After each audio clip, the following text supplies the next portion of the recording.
Hello everybody, this is Adam Pearson. We're live on IBAS Business Radio, filming a video of this as well. I'm another day here by myself without my co-host Zach, good hair, Nelson. And if you're watching the video, you'll notice that I am sitting in a conference room in front of a blank wall that does not have a particularly attractive color. So the aesthetics of this video are not great, but I bring it up because I just want to point something out, all right?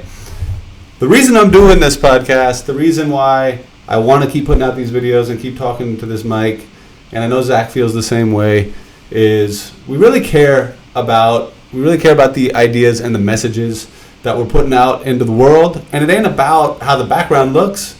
It's about the content of what we're saying. It's about substance over form. I just went through an experience over the last couple of days dealing with another company who was a vendor of ours. They're all form, no substance. And I allowed myself to get sucked in because the form was so beautiful.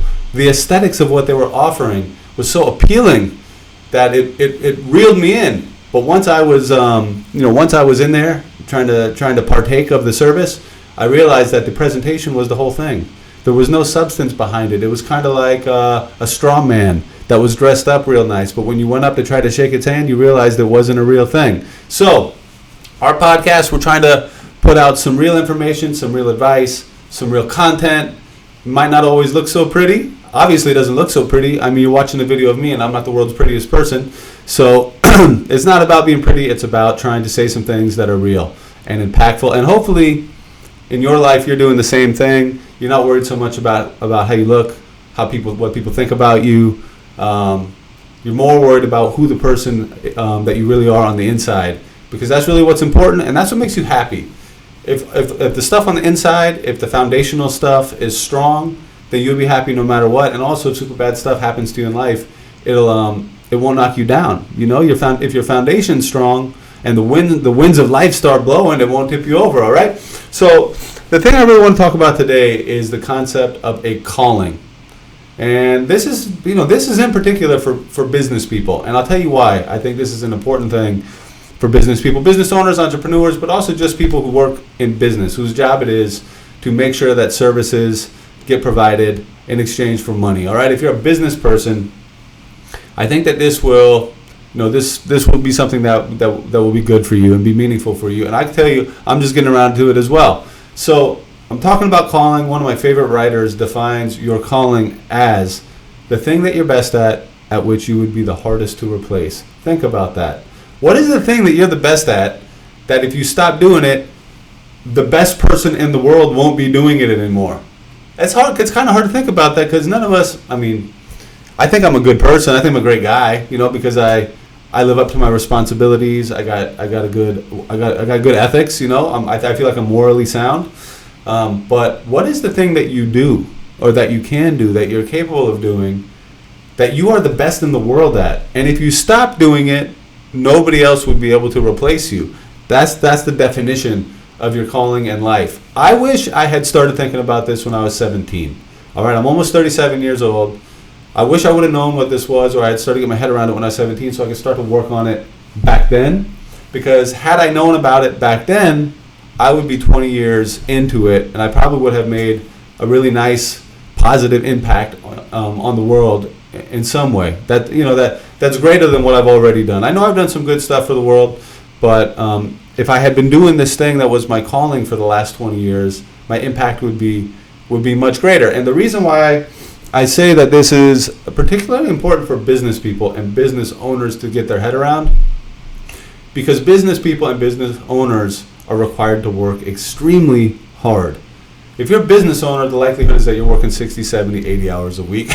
That does not leave time for much else. And what that means is, unless your job is your calling, which it probably isn't. Like, I'm an accountant. I'm a business owner, and I'm an accountant. We fix accounting systems, all right? We're really good. I think we're one of the best companies in our market. And as time goes on, we're starting to develop some new services that make us particularly unique. The blend of services that we offer are great, and our prices are affordable, whatever. But am I the best accountant in the world? No, I am not. If I stopped doing accounting, would it be impossible to replace me? No, it wouldn't. Accounting is what I get paid to do. It's my profession. I'm a technically trained accountant. I own a business, all right?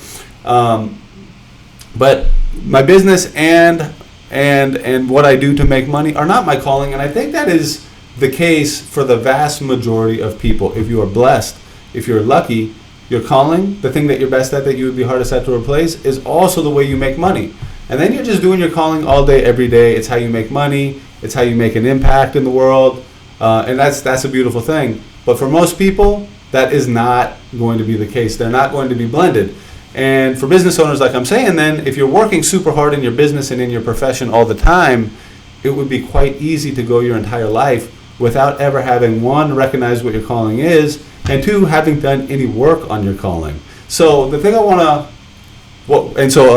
what's my calling? I'm just realizing right now, my calling is to get other people to work on their calling. I mean, that's a part of it. But what I'm starting to realize is my calling is I've always been good, really good, at convincing people, but especially men, to act right.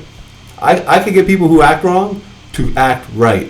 And I need to do more of that, because I think, people have a tendency to think that the times that they live in are the most rotten times in the world or whatever. I mean, I don't think that. I don't think that the challenges that we're facing as a society are peculiar or specific to this time. But always there is a need for loud voices standing up for what's right.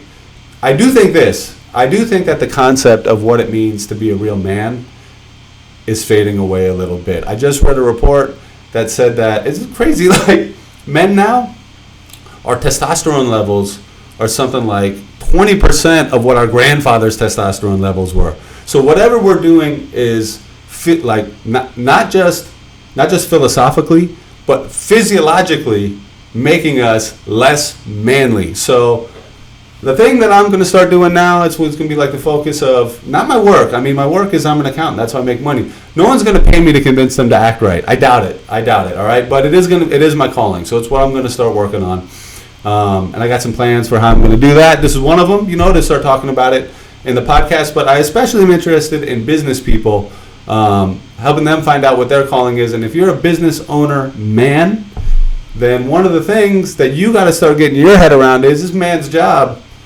Well, this is for men and women. Pardon me. I don't want to go down that track. But one of the things traditionally, all right, this is not always the case, but one of the things that has always been a man's job is to set the tone for their tribe. I really believe that that's the case. All right.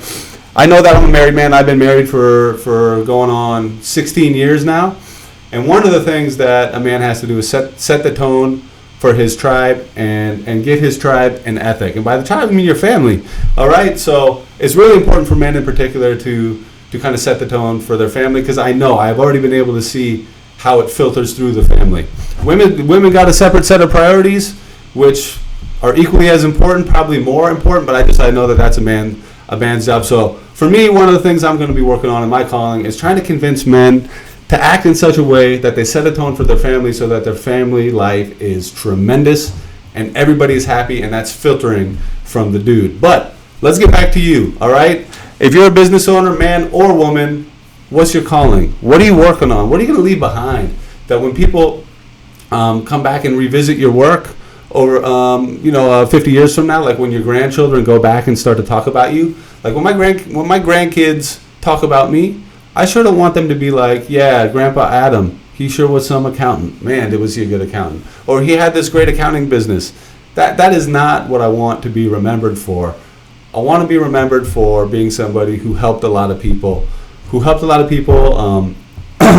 live a life that was fulfilling, satisfying. I mean, the other thing is, I personally, for selfish reasons, I personally would like to live in a world where everybody is pursuing the thing that they're best at. That would be an awesome world. Can you imagine all of the great stuff that would be happening if all of us were to start to block out some time to do the thing that we're best at, that we'd be hardest at to replace? Can you imagine the type of society, the type of culture that we'd be living in if that was a priority in each and every one of our lives?